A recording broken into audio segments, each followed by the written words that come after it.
그러므로 생명을 사랑하고 좋은 날 보기를 원하는 자는 혀를 금하여 악한 말을 그치며 그 입술로 거짓을 말하지 말고 악에서 떠나 선을 행하고 화평을 구하며 그것을 따르라. 주의 눈은 의인을 향하시고 그의 귀는 의인의 간구에 기울이시되 주의 얼굴은 악행하는 자들을 대하시느니라 하였느니라. 오래전에 읽었던 책인데 그 책에 이런 글이 실려 있어서 제가 문득 그 책의 내용이 생각이 났습니다. 특별한 내용이 아니지만 한 번쯤 생각해 볼 만한 그런 글이라 생각이 들었습니다. 그 글을 소개해 드립니다. 원래 몸은 하나인데 머리가 두 개인 새가 있었답니다. 실제 있는지 없는지 모르겠지만 책에는 그런 새를 비유로 들고 있습니다. 새의 몸을 조종하려면 머리가 둘이니까 당연히 서로 머리들이 생각이 다릅니다. 움직일 수 있는 몸은 하나였기에 한쪽 머리가 양보를 해야만이 다른 쪽에서 그 몸을 사용할 수가 있고 또 먹이를 먹고 하늘을 힘차게 날 수가 있었습니다. 그러나 이 두 머리 가운데 생각이 달라서 왼쪽 머리가 욕심이 지나치게 많았답니다. 왼쪽 머리는요, 대부분 자기가 하고 싶은 대로 했고 먹이를 먹을 때도 자기가 맛있는 것 다 먹고 풍성하게 먹으려고 하고 이렇게 욕심을 부리면서 오른쪽 머리에게 그 다음에 남은 것을 사용하도록 허락을 해 주었답니다. 오른쪽 머리가 한 번만 자기에게 맛있고 영양가 있는 것을 먹게 해달라고 간곡하게 부탁을 드렸습니다. 그랬더니 왼쪽 머리는 단호하게 거절하고 들어주지를 않았습니다. 이 새는요, 결국 그 다음날 죽고 말았답니다. 자기 식사 시간이 되었을 때 이 오른쪽 머리가 열매 대신에 독약을 먹었기 때문이랍니다. 더불어 살아가야 하는 이 새가 한쪽 머리가 지나치게 욕심을 부리니까 결국은 그 새는 죽고 말았습니다. 우리가 속해 있는 공동체도 마찬가지라는 생각이 들었습니다. 인간은 사회적인 동물이기 때문에 나 혼자만 살 수가 없죠. 우리는 세상에 태어남과 동시에 가장 먼저 가족들을 만나고 또 친구들을 만나고 직장이나 일터에서 함께 일하는 동료들을 만나게 되죠. 그리고 신앙생활하는 사람들은 우리가 속해 있는 태명교회처럼 성도들을 만나게 됩니다. 이 모든 사람과 내가 속해 있는 삶의 공동체 안에서 관계를 맺고 더불어 살아가고 있습니다. 그런데 우리가 만나고 관계를 맺고 있는 사람들이 우리에게 모두 유익을 주는 사람은 아닙니다. 어떤 사람은 나에게 무척 짐이 되기도 하고 상처를 입히기도 하고 어떤 사람은 적대적 감정을 가지고 이유 없이 나를 끊임없이 괴롭히기도 합니다. 그래서 사람들에게 마음의 상처를 입은 사람들은 인간관계를 부정적으로 생각하면서 사람들을 경계하거나 기피하는 사람들을 보게 되죠. 여러 사람이 함께하는 것보다 차라리 나 혼자 사는 것이 낫다고 생각하는 사람들이 많습니다. 이것은 우리나라뿐만 아니라 요즘 전 세계에 흐르는 추세입니다. 그러나 하나님은요, 이 땅에 나와 똑같은 사람만 만들어 놓지 않으셨습니다. 여러분 한번 항상 생각해 보십시오. 먼저 멀리 생각하지 말고 우리의 가족들, 아버지나 어머니나 자녀들이 다 똑같이 만들어졌다면 여러분 재밌을까요? 저는 생각할 때 재미가 별로 없을 것 같아요. 100세 넘게 살고 있는 지금 철학자 김영석 교수님이 강연하면서 그런 얘기를 하더라고요. 그분은 근거 있는 얘기 잘 하십니다. 우리가 먹는 과일을 보세요. 과일이 똑같지가 않습니다. 모양도 다르고 색깔도 다릅니다. 빨간색, 파란색, 노란색처럼 별의별 색깔이 다 있습니다. 그냥 똑같은 모양, 똑같은 색깔이면 갈등 일으키지 않고 그냥 먹을 텐데 왜 이렇게 다양하게 이런 색상과 모양을 갖춘 것을 만들었을까? 하나님께서 그렇게 만들어 놓으신 이유가 무엇일까? 그 과일의 모양과 색상에 따라 갖고 있는 성분의 요소가 다 다르기 때문에 그것이 사람들에게 다 필요하기 때문에 하나님께서는 다양하게 여러 가지 과일을 만들어서 우리들 하여금 먹게 하셨다고 이야기를 합니다. 그는 신앙인이었죠. 하나님께서 이 땅에 다양한 사람들을 주신 이유가 무엇일까? 나에게 살아갈 때 꼭 필요한 존재들이기 때문 아니겠습니까? 나와 그들과 함께 조화를 이루면서 공동체를 살아가게 될 때 우리의 삶이 행복해질 수 있다는 거죠. 이 세상에는 나 혼자만 절대로 살 수가 없습니다. 병든 사람도 있고 없는 사람도 있고 장애를 가진 사람도 있고 나를 비판하는 사람도 있고 나를 반대하는 사람도 있습니다. 그리고 내 마음에 맞는 사람도 있지만은 정말 마음에 들지 않는 사람도 있을 수가 있습니다. 그러나 이 모든 사람도 나에게 필요한 존재이기 때문에 나와 함께 삶을 나누어야 할 삶의 공동체라는 것을 분명히 아셔야만 합니다. 자, 그렇다면 우리가 더불어 살아갈 삶의 공동체가 병들지 않고 건강하게 아름다운 공동체로 세워져야 되지 않겠습니까? 어떻게 하면은 우리가 속해 있는 공동체를 건강하고 아름다운 공동체로 세울 수가 있을까요? 아름다운 공동체를 회복할 수 있는 비결이 무엇일까요? 오늘 본문 말씀에 보면은 그 비결이 기록이 되어 있습니다. 이렇게 살면 우리가 속해 있는 삶의 공동체를 아름다운 공동체로 세울 수 있다라는 교훈이 오늘 본문 말씀 속에 들어가 있습니다. 그러므로 본문에서 하나님께서 교훈하신 이 말씀대로 사는 사람은 확신컨대 분명히 우리가 속해 있는 과정과 교회를 아름다운 공동체로 세울 뿐만 아니라 그 안에서 좋은 날 보면서 행복한 삶을 살 수 있을 줄로 믿습니다. 첫째로 아름다운 공동체를 세우려면 어떻게 해야 할까? 혀를 잘 사용하셔야 됩니다. 혀를 잘 사용해야 됩니다. 먼저 10절 말씀 한번 볼까요? 10절 말씀 우리 다 함께 10절 말씀 읽겠습니다. 그러므로 생명을 사랑하고 좋은 날 보기를 원하는 자는 혀를 금하며 악한 말을 그치며 그 입술로 거짓을 말하지 말고 그렇게 말해요. 본문에 보면은 그러므로 그렇게 말하죠. 그러므로 좋은 날 보기를 원하는 자는 이렇게 시작이 됩니다. 성경에서 문장이 그러므로라는 단어가 시작되면은 결론을 얘기하는 것입니다. 그래서 대단히 중요하다는 걸 말하고 있죠. 그러므로 좋은 날 보기를 원하는 자는 무엇을 금해야 된다고 말하거든요. 혀를 금해야 된다. 즉 혀를 잘 사용하는 사람이 공동체를 아름답게 세우며 그 공동체 안에서 좋은 날을 보면서 행복하게 살 수 있다는 겁니다. 혀를 금한다는 것은 말하지 말고 입에 지퍼를 꼭 닫고 살라는 것이 아닙니다. 혀를 바르게 잘 사용하라는 겁니다.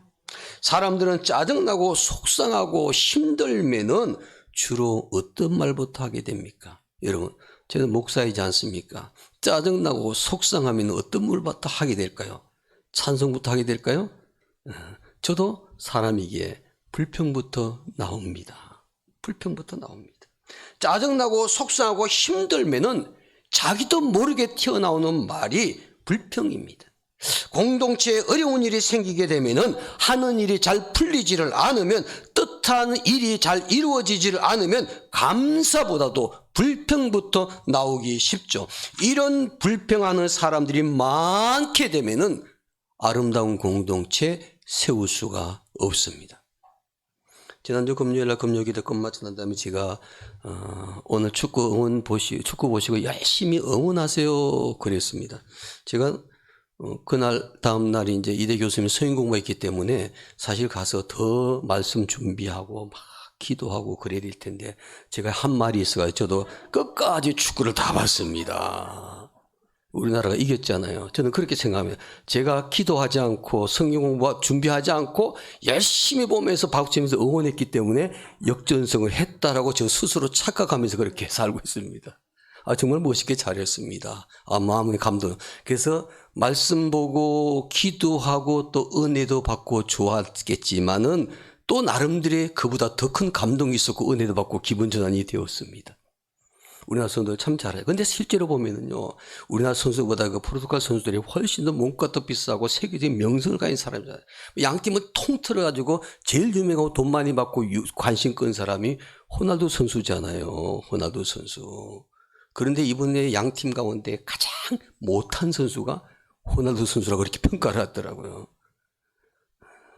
저는 그런 생각합니다. 오늘 본문의 말씀을 비춰서 보면은 왜 포르투갈이 우리나라한테 졌을까? 물론 우리나라가 열심히 힘딴 게 잘했겠지만은 저는 그렇게 생각합니다. 그 팀은 욕을 많이 해가지고 졌다는. 욕을 많이 해가지고. 정말 실제로요, 우리나라 선수가 경기 끝나고 난 다음에 호날두 선수에게 평가해달라니까 그런 말 했습니다.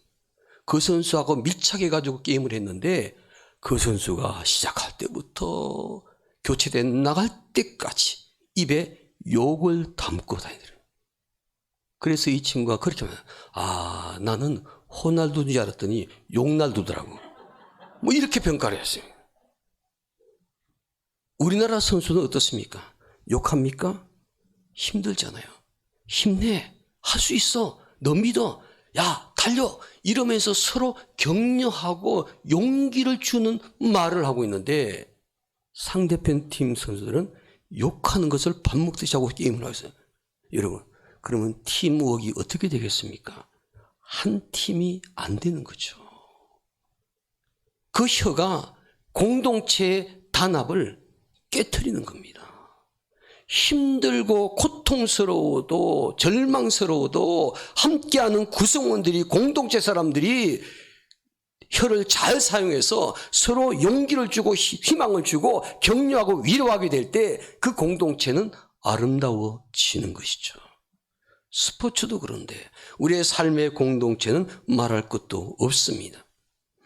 공동체를 아름답게 세우고 그 공동체 속에서 인생의 좋은 날을 보면서 행복해지려면 무엇보다도 우리 자신의 혀를 잘 사용할 줄 아는 사람이 되셔야만 합니다. 짜증나고 속상하고 힘들어도 불평하기보다 혀를 금하고 원망하기보다 혀를 금할 수 있는 사람, 이런 사람이 공동체를 아름답게 세우고 그 공동체 안에서 인생의 좋은 날을 보면서 행복을 맛볼 수가 있는 것입니다. 이런 말이 있죠. 행복하기 때문에 웃는 것이 아니라 웃으니까 행복해진다. 저는 그 말에 공감합니다. 우리의 혀가 우리의 삶을 만들어 간다는 거죠. 건강한 언어는 공동체를 건강하게 만들고 부정적인 언어는 공동체를 허물게 됩니다. 우리는 공동체에서 혀를 금하지 못하고 부정적인 언어를 사용하게 되면 공동체를 절대로 아름답게 세울 수가 없습니다. 그래서 성경은 사람의 죽고 사는 것이 혀에 권세 있다고 말했습니다. 잠언 18장 21절에서 이렇게 말합니다. 죽고 사는 것이 혀의 권세에 달렸나니 혀를 쓰기 좋아하는 자는 그 열매를 먹으리라. 혀가 사람을 죽이기도 하고 살리기도 한다는 교훈입니다.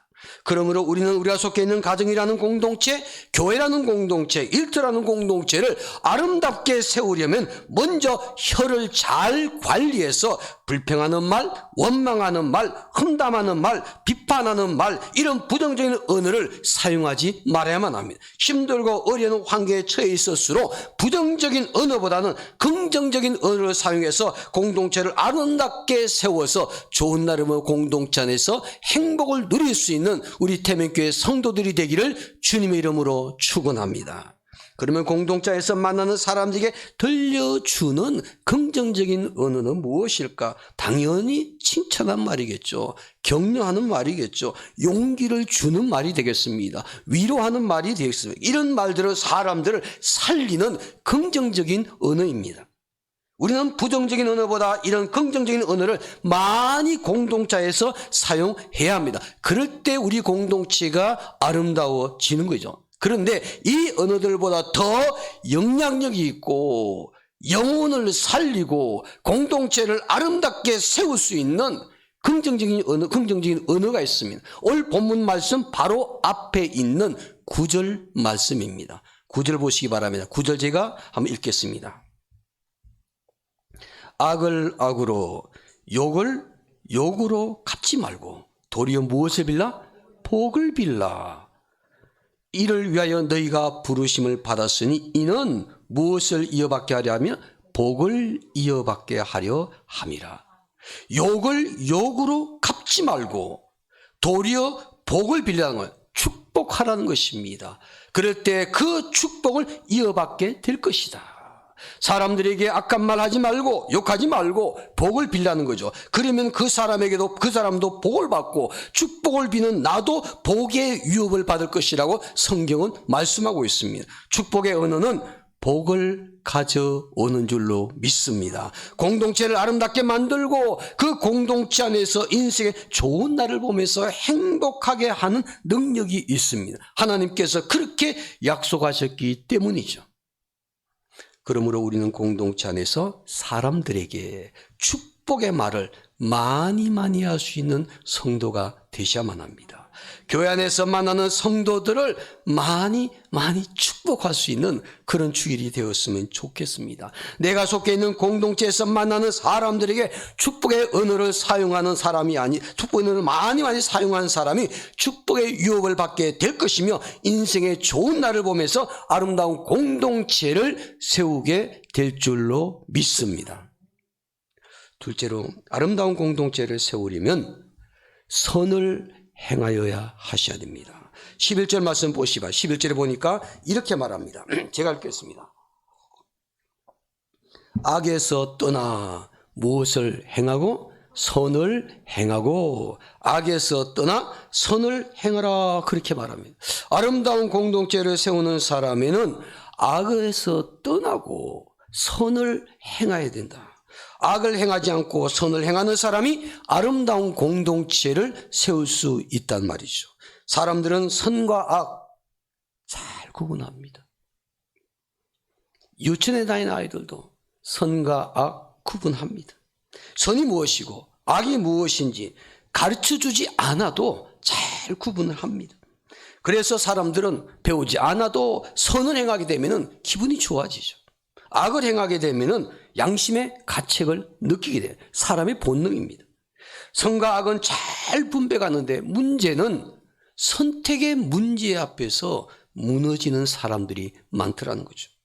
성경에 보면은 바울 사도는 늘 고민하며 갈등하는 것이 바로 이런 것이었죠. 로마서 7장 18절 이하에 보니까 바울이 이렇게 고백합니다. 내 속에 곧 내 육신에 선한 것이 거하지 아니한 줄을 아노니 원함은 내게 있으나 선을 행하는 것은 없노라. 내가 원하는 바 선은 하지 아니하고 도리어 원치 아니하는 바 악을 행하는도다. 무엇이 선이고 무엇이 악인지는 분명히 사람들이 압니다. 그리고 무엇을 늘 선택하며 살아야 할지도 잘 알고 있습니다. 그런데 문제는 선악을 분별하는 지식과 행동은 내 의지와 일치되지 않을 때가 많더라는 거죠. 알기는 알고 깨닫기는 깨달았는데 그렇게 행동하지 못하기 때문에 내 속에 갈등이 있고 고민이 있고 괴로워하는 것이죠. 그러나 공동체를 아름답게 세우며 그 공동체 안에서 인생의 좋은 날 보면서 행복해지려면 선과 악 사이에 항상 우리는 선을 선택할 수 있기 위해서 노력할 수 있는 성도들이 되셔야만 합니다. 선과 악의 갈림길에서 악에서 떠나 선을 행하는 사람이 아름다운 공동체를 세울 수 있기 때문입니다. 그리고 그 공동체 안에서 인생의 좋은 날을 보면서 행복할 수가 있는 것이죠. 오늘 베드로 전서를 기록한 사람은 하나님의 감동되었던 베드로라는 사람입니다. 베드로는 이 말씀을 기록할 때 아마도 자기가 경험했던 한 여인의 이름을 생각했으리라고 생각이 됩니다. 그 여인의 이름은요, 다비다라는 사람입니다. 베드로가 요빠에 갔을 때였습니다. 그곳에 다비다라는 여자가 살고 있었습니다. 그는 선행을 많이 하는 사람이었습니다. 그 요빠에서 다비다 그러면은 선행을 행하는 사람의 대표적인 사람이었어요. 모범적인 사람이었습니다. 다비다는 평생 남을 돕는 일을 하였습니다. 그런데 그가 죽었습니다. 마침 베드로가 요빠에 가 있을 때였습니다. 베드로가 요빠에 왔다는 말이었고 사람들이 베드로를 그 죽은 다비다의 집으로 초청을 합니다. 동네 과부들이 다 모였습니다. 그들은 다비다가 살아있을 때 만들어 주었던 옷, 그들이 은혜를 입었던 그 모든 것들을 기억하고 그들이 함께 모여서 다비다의 선행을 칭찬하면서 정말 좋은 여자, 우리의 공동체에 꼭 필요한 여자라고 그들이 입을 모아서 이야기를 합니다. 이 모습을 보고 베드로는 가만히 있을 수가 없었죠. 베드로는 사람들을 다 내보냈습니다. 그리고 무릎을 꿇고 하나님께 간절히 기도합니다. 그리고 그 시신을 향해서 외쳤습니다.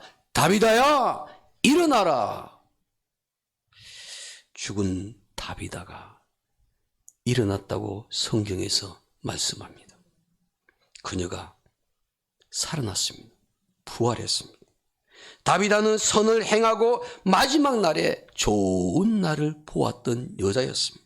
베드로는 그때 그 경험을 기억하고 있었습니다.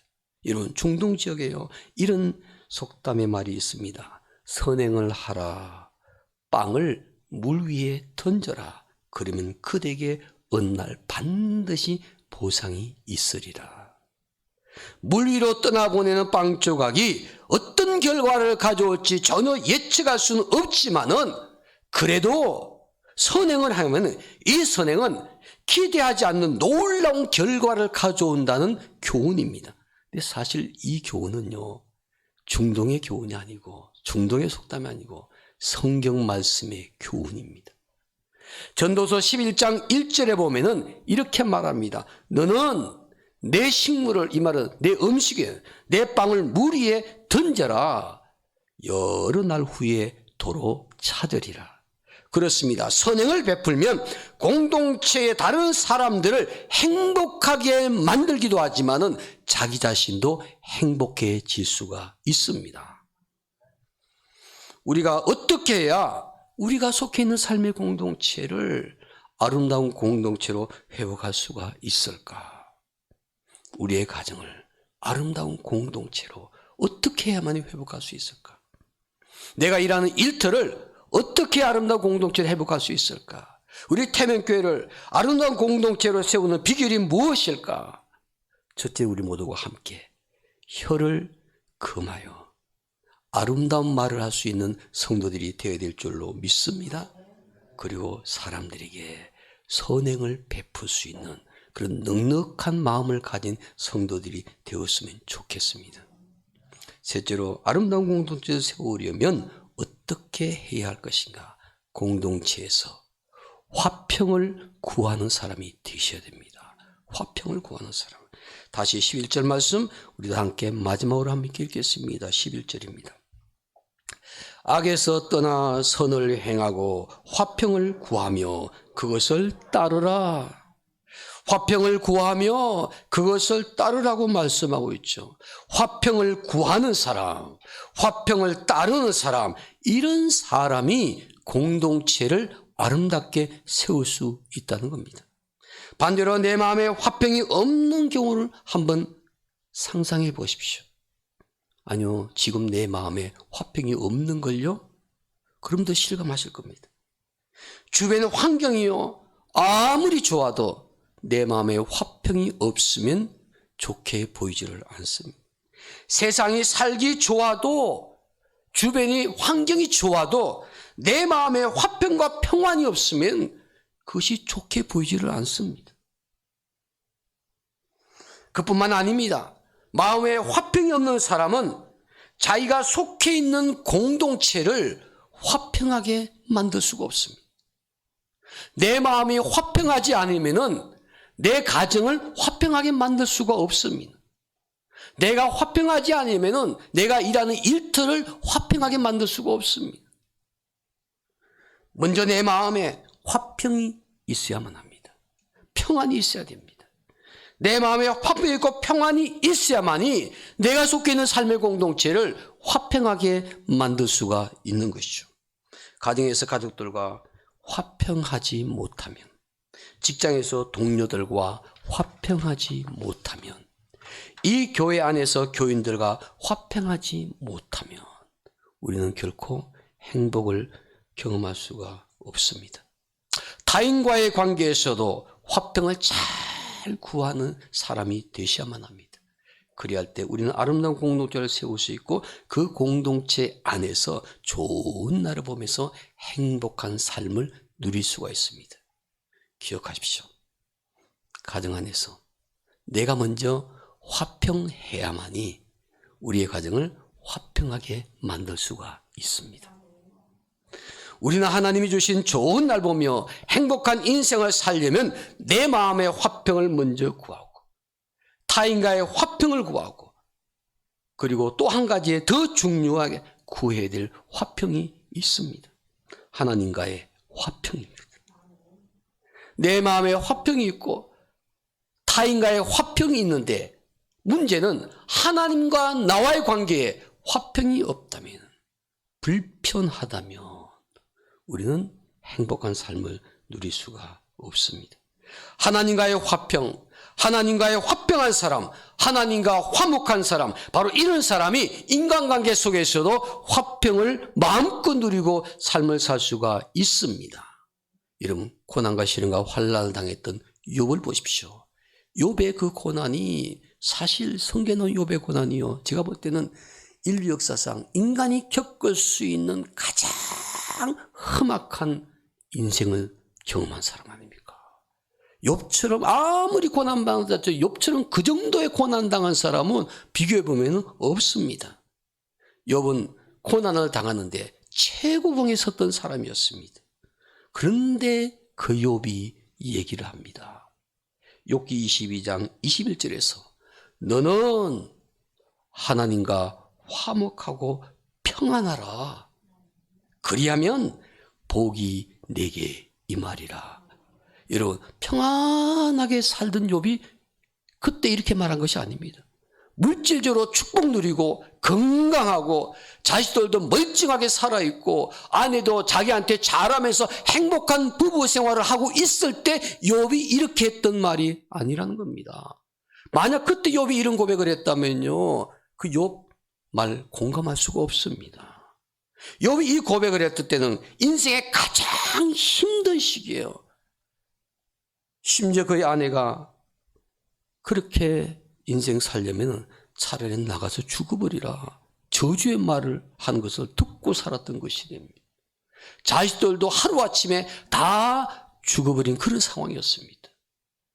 여러분, 그래도 우리는 어떻습니까? 자식들 살아있고 내가 숨쉬고 건강하게 지낼 수 있고, 그래도 욥보다는 그래도 더 나은 환경 속에 우리는 살고 있습니다. 욥은 말합니다. 너는 하나님과 화목하고 평안하라. 그리하면 복이 내게 임하리라. 그러므로 하나님 주신 좋은 날 보기로 행복하게 살려면 먼저 내가 하나님과 화평하셔야만 합니다.